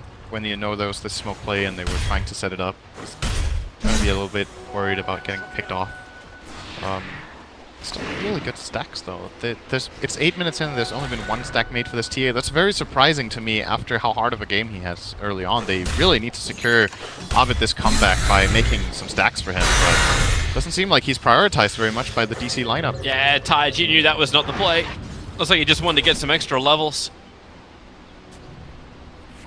Gets hit by 1 Whirling Death of Mason and drops to 50% of HP. Yeah. I wasn't kidding when I said this lane is... It's garbage. What are you supposed to do this Tide? Oh, look at that stack that Q's got. And if Templar Assassin knew what was going on here, and they actually both get the stacks off. This maybe is actually the best thing that DC could do. Come up with Mason and try and contest the stacks of the SF. Don't let him take the Ancients. Because it's the only way I think they're going to get the Templar Assassin enough money to get back into this game. And they did see it. The Batrider went up. He didn't see the full stack, he just saw a little bit of it. But then again, like, do you think they even have enough power for this? Dubu. That was not the play, I think. He's sticky napalmed onto Q. Now Bobica's going to come in, Spy Carapace holds him there. They get all the chain stuns they want, and Q will take his 2nd kill out of the 3 of Invictus Gaming. At the rate this game is going, IG seems to be in a very comfortable spot. This time they don't have the super farming Alchemist, but they have the Shadow Fiend, and they have way better stacks. They have way better early laning. And their lineup scales very nicely. As I mentioned, the Shadow Fiend matchup against Timber I think is pretty good overall. Shadow Fiend is also one of the heroes that likes going Silver Edge, so you can get that natural counter to the Timber song. And the Tidehunter overall is just doing quite a bit better than Shaker as well. And it's not that surprising because he had this more or less one-on-one matchup bottom, but I don't think that this is what DC were aiming for. I don't think they were like, okay, going in, it's okay if Tide gets stuffed because our Shaker can fall behind the Tide a bit, that's okay. If that was the thought process, then it's because both Templar and Timber are doing well. Yeah. In this case, it's only really one of them that's having a good time. Yeah, if TA was doing well, like the first rotation we saw really out from the mid was OP moving out with the Rubik. It could have been the other way around. Now the Tidehunter is tanking the Ancient, so OP can do actually nothing. They're giving all the money to the Tidehunter. Yeah. Maybe for an early mech, for an early strong lineup from IG, or do you actually look for the team fight? Do you look for something else? Do you look for a Blink Dagger? This is a really good Greaves game. I think that's the item of choice, yeah. He can break the Night Stalker silence to make sure he gets the Ravage off. He can give his team armor against this TA. It's a very good choice in this game, I think. And DC's giving a lot of space to Bulba. So we talked about like the Bat Rider taking up the mid. Now it's the Night Stalker during the daytime. He's doing it, and Nabez just gone full jungle. He's got his Blightstone. He's not going to complete up the Desolator. He's going to go into Blink Dagger first. Does not feel confident enough just to run at them and fight. Yeah, I'm not so sure in these situations. TA is not a hero I play, really. What the thought process should be in these situations. Like, if you have a bad early game, do you think, okay, in order to come back, I need to fight? They will force me to fight, so I'll get a blink, so I at least have a chance of fighting. Or my hero is just weak, I need to catch up. I have to go Deso first to try to catch up that way and do some more damage to buildings when I get the chance. I think there's no, like, standard thing to do. I feel like it varies a lot what players do, and it's more like player preference. But this game, the Blink Dagger... I don't know. I feel like he's just going to keep falling behind the Shadow Fiend like this. He's never going to truly catch up if he doesn't have an item that allows him to farm very fast. Blink, the move speed helps a little bit. I would guess. Maybe it's more of it's a gang squad instead. Like, you work with the Night Stalker, you work with the Bat Rider. Yeah, he has synergy with his teammates, but the problem is just that he actually, with only a Blink Blightstone, you don't kill a hero like Tide or Nyx or this fat Shadow Fiend. You kill Rubik and that's it. Yeah, I don't think you find these kills anyway. That's the thing. Not the way IG has been playing and the way these lanes worked out. But we'll see how it goes down. Oh, Nightwish. When was the last time you saw a Midas on a Tidehunter? Oh, he's going Midas. He's going Midas. OP found a kill. He attacked the Bat Rider and then he died. And that's all she wrote. There were 2 Shadow Races too. Let's not exaggerate here. But it's a support Bat Rider level 5 minute 12:30 against a level 11 Shadow. Oh, they pick up, they throw back at Mason. Ravage will be committed. Do they have enough with the Sun's control? Timbersaw needs to chain himself away from this one. He has his 1 charges to stay alive. Not to mention reactive armor. So Ravage is blown. They really committed hard for that Invictus Gaming, and they did not get enough. Close to a kill there, but yeah, like you said, good 1 charges, and maybe IG mistimed that a little bit. It was pretty close to perfect. Maybe that could have worked out, but still, Ravage being on cooldown is a fairly big deal. It lets DC know that for the next 2 minutes, these team fights are not going to happen. They're actually going to try for a move on burning here. Good fissure, but there's no silence. Oh, they got the dust. That may just be enough. The silence comes, but it may be too late. As remember, time lapse still available now. Silence wears off and burning is away. Yeah, that was not the way to make that play. Oh, Bo2 he actually gets Barev caught out.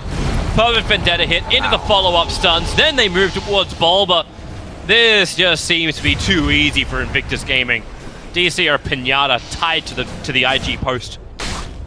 Yeah, the reason this goes as wrong as it does is that there seems to be like a misunderstanding in how they're going for this gank. The Shaker Fissure is done to set up for Night Stalker to fly in and use silence, but instead he's running to the left, so they kind of waste the fissure. They have to dust during Shikuchi, so Weaver creates space, and then he's far enough away to just get out. So sometimes these communication errors are really costly, and it basically turned what looked to be a guaranteed kill into 2 deaths, simply because they didn't coordinate their spells correctly. And, you know, those mistakes will cost you fights, and sometimes they will cost you games. DC need to find some sort of momentum, because right now, after that game 1 and the way these first 14 minutes have gone, they're getting beaten really hard in this game. Bulba has something, at least, up his sleeve. The fact he's got the Invis rune. OP's coming down to the cover of Shadow Blade, but again, they get the pick up over on Mason, throwing him back as OP gets a little bit distracted by Bulba. The Chakram from Mason, able to do some work. That tide is going Greaves now, but it looks like at least the mech after this Midas. I kind of like this Midas purchase in this game just because it shows how IG understand what position they are in the game. Like, they have this feeling, okay, we won mid super hard, their Shaker is not doing too well, their supports are weak, we can greed as much as we want, and they can't punish us. That's basically the reason it looks. So, OP, gonna get eyed up by Dubu, but he can't really go for him. Yeah, I think he's being more of that cautious. I will be the scout for Mason. If I die, it's fine. If Mason dies, it's a disaster. Yep. And another good deep observer ward. I say that just as Q somehow just senses that it's there and gets rid of it. So they needed that. I was going to let them know just how heavily SF was committing to farm. Still a trap at least. I see him farming on there, but the problem right now is just that DC's lineup can't really make moves. The TA blink helps, but their supports are... He doesn't look too hot here. Bobica's stalking them. Arbed's nearby. Q gets the pick up, the throw down into the follow-up stun. Fissure is nice, however, so maybe Bobica. Spike Carapace creates a little bit of extra space. Arbed doesn't have his melt available until now, and he'll use it to execute Bobica. And they want more. Mason knows he needs more. The Chakram to slow down Q. A quick silence is actually the one stolen off Bulba, but Q cannot escape his fate. Mason will find the kill, and that is much needed. Yep, good counterplay. They set that up. Very quick reactions. The whole team came in. It's been difficult for DC to find openings where they get the picks. Batrider isn't even close to a blink. Night Stalker had a bad early game, and then the other 3 cores, especially the Shaker, really needs a blink dagger before he's able to very easily look for kills. Then you had that TA just farming, and Timbersaw kind of, you know, wants his team to set him up. Yeah, he's not the ones who set up the kills most of the time, so very good for them that they get this counterplay at least. That should result in the top tier 1 tower as well, so getting a bit of momentum here. It's Arbed space too. Look, he came up, he finished up the Ancients, which Invictus Gaming had started with the SF. So it's quick, it's efficient farming. They're slowly clawing their way back in. They were about 6,500 net worth behind. Now it's dipping below the 5k mark.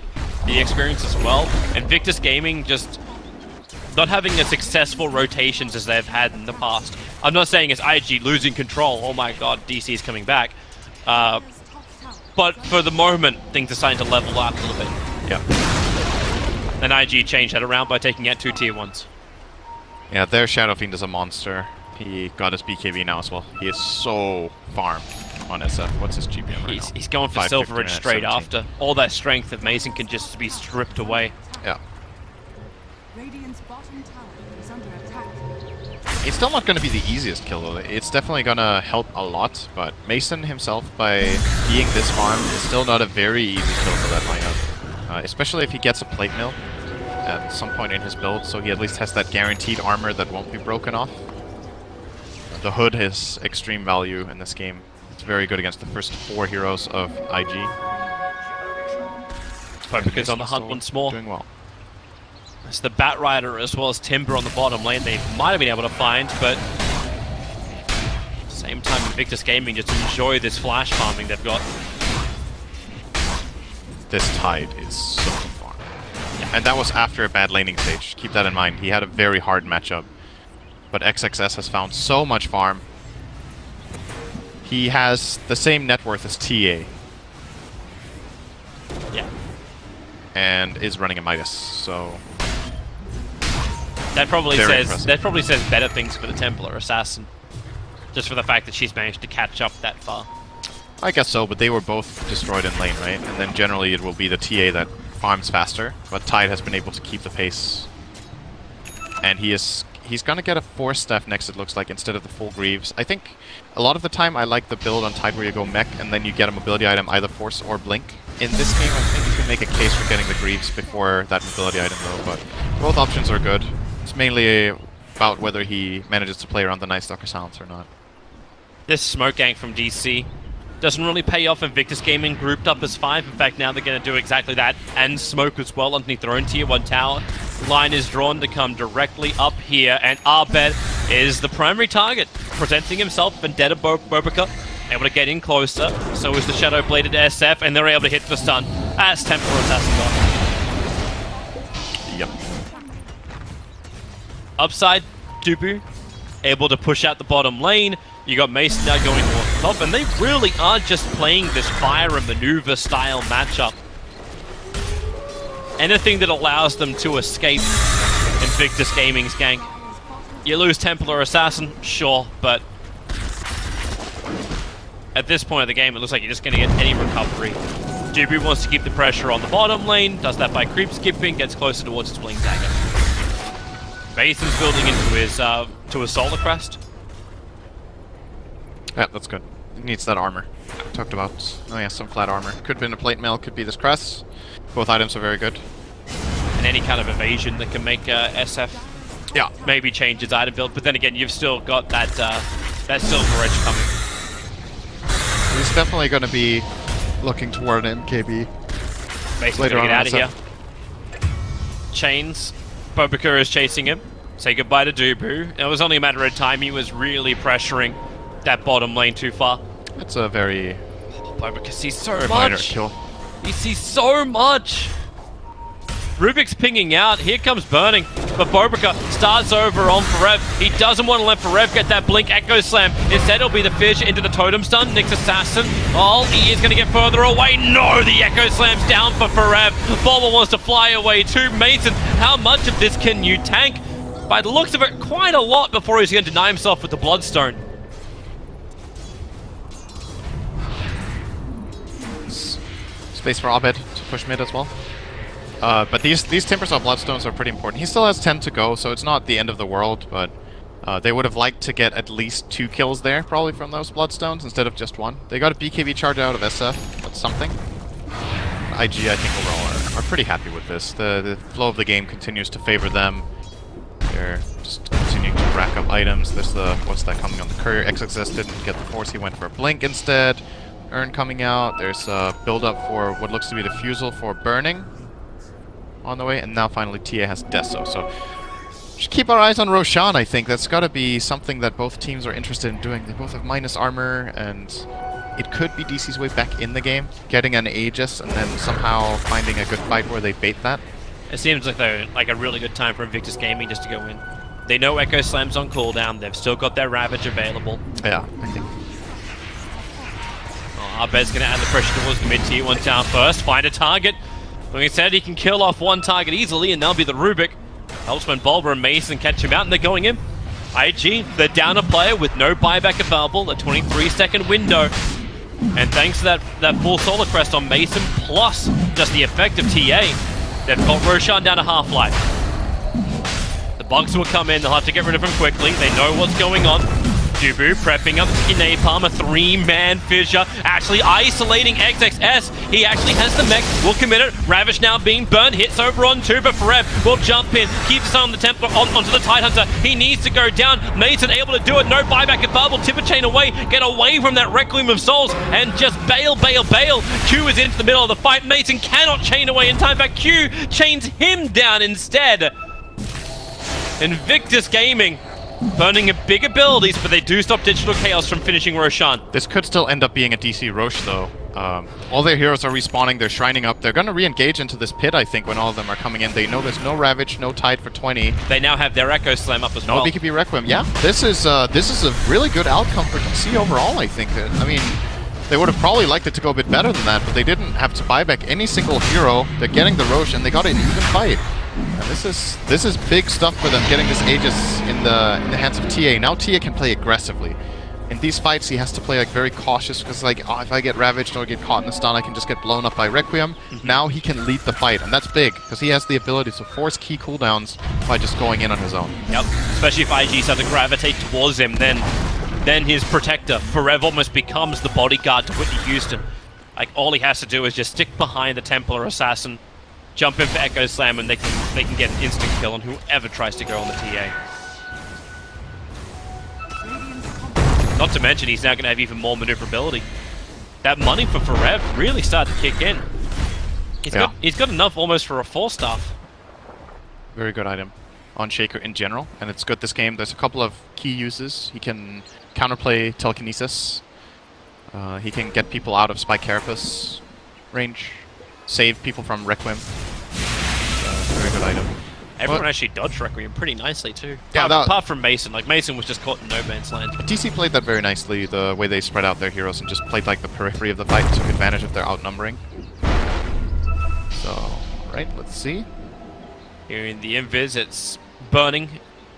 Get on Shikuchi close enough to Forev. He's already backed off, and Mason's pushing the top tower. They'll be very happy if they can just get a tier 2 for tier 2 here, even though Mason's tower pushing abilities is pretty ass. Especially compared to OP and Burning teaming up on that tier 2. Yeah, tower trade here is okay for DC. When you have the Aegis, you would like to, you know, gain on the map, but realistically, they're still behind in the game. So, being able to trade, as you said, when they're pushing power isn't that good with TA farming. That's pretty alright for them. Now, as far as IG goes, I think this went a little worse than what they were expecting this last 5 minutes, so they're probably going to change their pace a little bit now. Maybe play a little slow again until this Aegis is out, try to get another key item. Looks like Tide is going for a Halberd. SF working on Manta style. Very good item against TA. It's a classic thing to see from ranged carries to do against TA. He's getting the Manta style more or less only to break refraction. It obviously has good stats for ranged heroes, but you know, a hero like Shadow Fiend, we don't necessarily see Manta style on that often anymore. Items that you like to get, but most of the time it is the choice against Templar. Ensure there's no defensive shields. Yes, simply you just pop your Manta, you send your Mantas on the TA in the fight, and that gives kill potential. Obviously has secondary advantages here, like he can break out of the Night Stalker Silence, he can deal somewhat with Sticky Napalm, but he already has BKB for that. So you could say it's a bit of an overkill instead of going, for example, hard damage or Butterfly. Butterfly would have a lot of merit here, right? Like, oh, your classic, oh, I'm doing well, I have BKB, I'm gonna just use this Flutter to go in aggressively and hit people or have the defensive capability of the evasion. Yep. But Manta, I think, in this game, is probably the best choice. So I like this from OP. Well, this game may go for a little bit longer than at least I was expecting after the first part of this game when we saw TA being shut down. TA has now managed to climb herself back up to the second highest net worth on the field. Yeah. 13.2k to the 15k of the Shadow Fiend. It's like Invictus Gaming is starting to drop off. This is definitely within reach for DC again. Their supports are still poor as crap, but it doesn't really matter once Bulba just triggers Darkness, then they kind of already got the advantage they're looking for. And you see what Bulba's doing. Like, we were talking about this yesterday, where a lot of Night Stalkers would move away from picking up the Aghanim Scepter, just because it's a little bit too much. But I think Bulba's understood that his influence in these fights is just going to be vision. Exactly. The thing that Night Stalker does nowadays is generally goes pipe or crest first to have more teamfight presence, but if you're this poor, your contribution is probably better found by simply playing as a scout.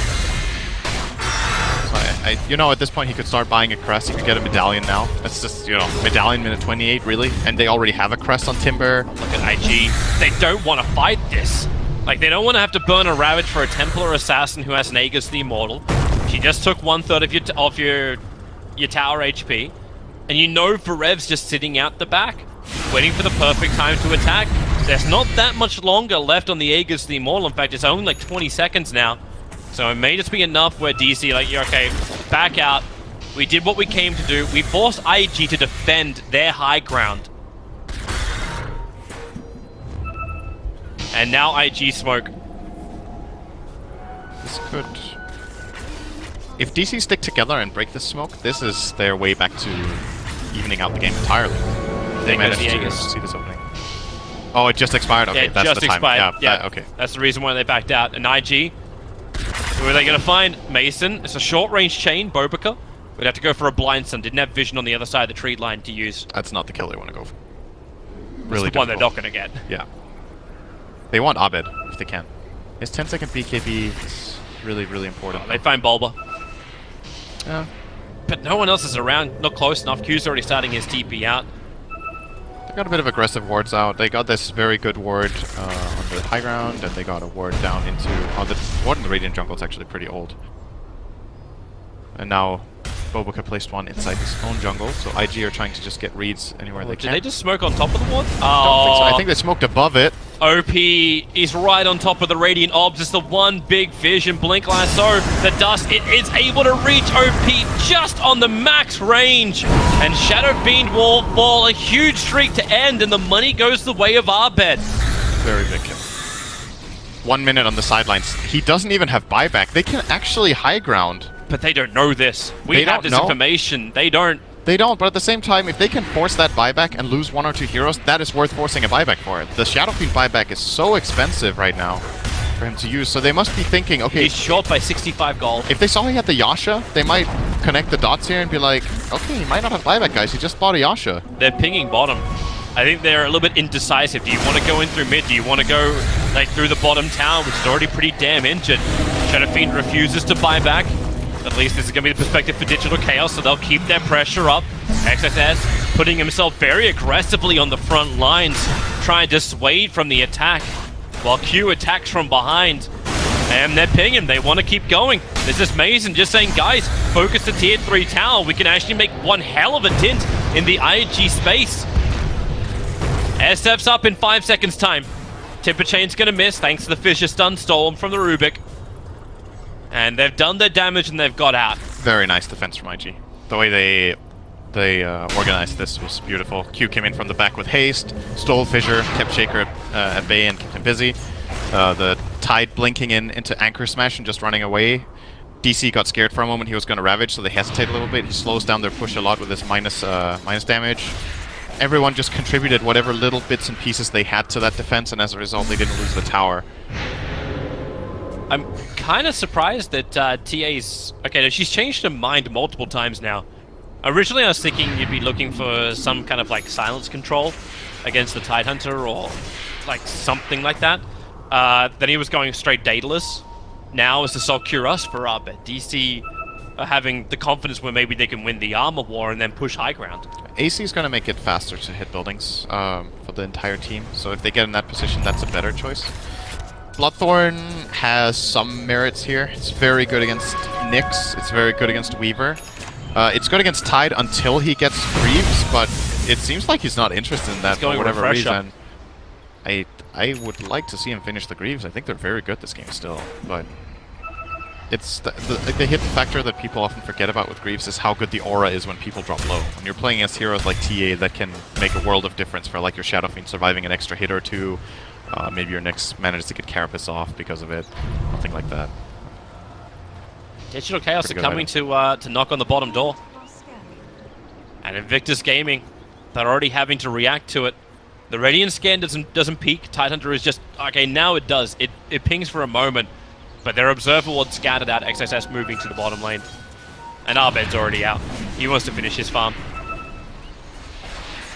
I still didn't think we'd be in this game. And the fact that Invictus Gaming is still holding like a 6.5 grand advantage in net worth and close to the same on experience, and it's Invictus Gaming who are on the defense. They're the ones having to always worry about, like, what are we going to lose to DC? Yeah. Until the next Roshan fight. They're playing the map well, but it's still, if you look at this kind of tendency in a graph, that is the graph of a team that lost an advantage. You know, it's like, you could argue, yes, they're still holding a 6k lead, but when you have a 6k lead that early and it never grows anymore, then the enemy team has successfully come back in the game, right? Like, the flow of the game has completely changed. That graph could have maybe continued toward 10k, and then who knows, maybe this game could have already been over. But DC made some very good moves, and IG maybe a mistake here or there that allowed it in. And now, Abed is top net. He starts with the Eel Scepter, follows up with the stun. They really want to bring down Mason. He had some already reactive armor charges up, so a 4-star down. Forever trying to get him out of range. They'll commit the Ravage as well. Lasso dragging out OP while he's in the BKB. Now lets the Requiem of Souls fly. Bulba clipped on the edge of it, and Wings will go. OP, double kill for him, and Invictus Gaming finally having more of a one-sided fight they've been looking for a very long time. Yeah, that was... they weren't really in a position to help Mason. He was stranded out too far on his own there. And then afterwards, when they try to help him, it gets even worse. Like, that's one of those classic moments with the help a friend syndrome, right? Where you're like, oh, let's go help him. And then one guy tries to help. Oh, now I need help. Go help me. And then they end up losing 3 heroes on a Roche instead of a Timber. And this Roche would have probably not been lost if they only lost the Timber. They could have delayed it with the Bat Rider being annoying, with TA traps, with just like fissures and stuff. But now it's gonna go the way of IG, and now they're the ones holding a really big lead. Yep. Aegis Steamwall into the hands of the Shadow Fiend. Burning has the cheese in his backpack for the moment. And this has to be back to the old strat for DC. It has to be evasion now. Just move away from where Invictus Gaming are forcing the issue. They still have to wait for the Ravage to come back up again. That's another 74 seconds before it's available. Without that, they won't feel as confident in the team fight. Mason would have survived if that Ravage wasn't there. Now you get the Assault Cuirass done for Abed. Maybe that's the other menu we should be looking towards. Who's actually expending their buyback money? Tide has Refresher in a moment. So farmed. Oh my god. I wonder if you just, like, say you sell Iron Talon, pick up Refresher. Or just buy a straight Refresher. That'll work. 4-man smoke, they come for the gank. They don't have the Refresher on him yet, it's still sitting back in his stash. Yep. But it's like they're looking for the wraparound. DC are the ones who are also being aggressive, going into the dire jungle. They'll see the camps of farms, so they may believe that someone's around here. Oh, this would be a good courier snipe, if Bulba could get that. Does the dire scan actually hit? No, it doesn't. I thought for a moment that Forever would move fast enough that he would go into it, finds an Invis rune, now moves up, the smoke's gonna break, they realize that somebody is there, and the vision advantage is there from Invictus Gaming. This Invis rune is gonna work wonders for a 4-man fissure, and the Echo Slam follow-up! A huge hit! Abed's already got 2 of them down. OP, Requiem of Souls, able to negate a little bit of the damage, but not enough of it. Abed, it's the dream fight for him, moves over towards Bo2, the Spike Carapace saving his life at the end. Earthshaker, he's trying to finish the job. The stun's not making it easy, but the totem hit will do the work. They'll move their attention towards OP, and a huge fight. Invis rune clutch moment, and DC slamming Invictus Gaming down. It seems like DC just needs a disadvantage in the game, and then they get a good move going. Can't really explain that. That was such an amazing setup. The Invis rune from Forev just paying off wonderfully there, moving and breaking the smoke, getting information, and then a very quick, good reaction on that fissure move. And then they get the buyback on the Shadow Fiend, the expensive one you were talking about, and they're isolating the Tide Hunter, looking for the kill.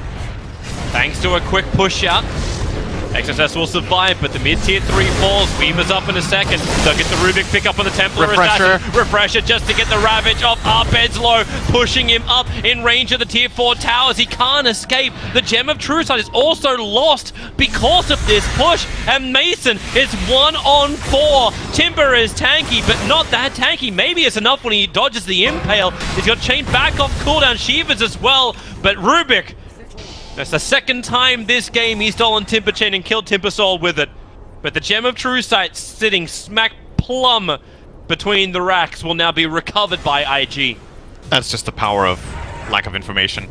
There's no way DC play like this if they know Tide has a Refresher, but they didn't have the information. They went for this high ground push. They were feeling really good, no Ravage, and then out of nowhere comes a Refresher, pop, instant Ravage, and they kill the TA, and that fight's just over. IG now. TA has to buy back. I'm not sure he does.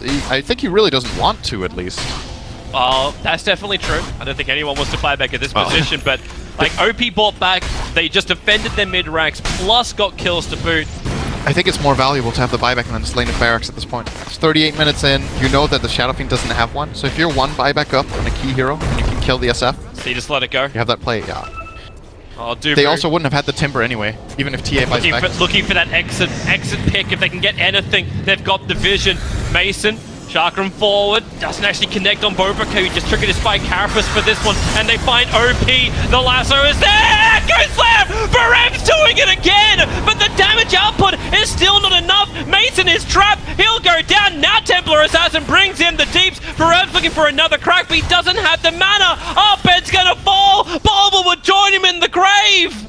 Digital Chaos, they thought they had what it took, but the tanks were dry. Bone dry. If they had the TA for that jump, that would have been probably game. I think DC would have won the game there just by killing the Shadow Fiend the second time. He would be out for 2 minutes.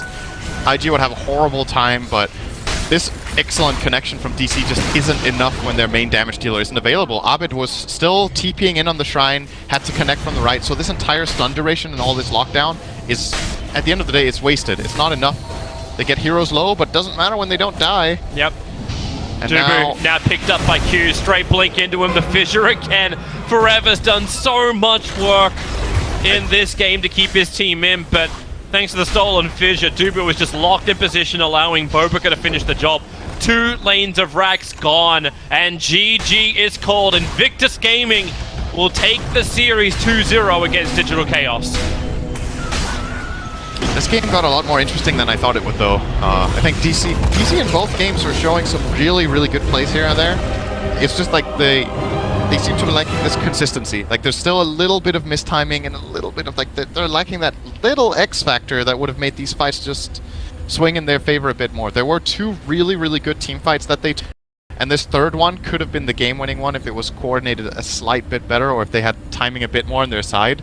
But at the end of the day, IG will be the ones who are superior, and I think it's fair to say across these 2 games, they were the better team. Yeah. They were the better team, but DC definitely... I don't think their current score reflects how well they're playing. At this point, they have 1 win, 1 draw and 2 losses. Yes, that But should be the results But now. their games are not bad.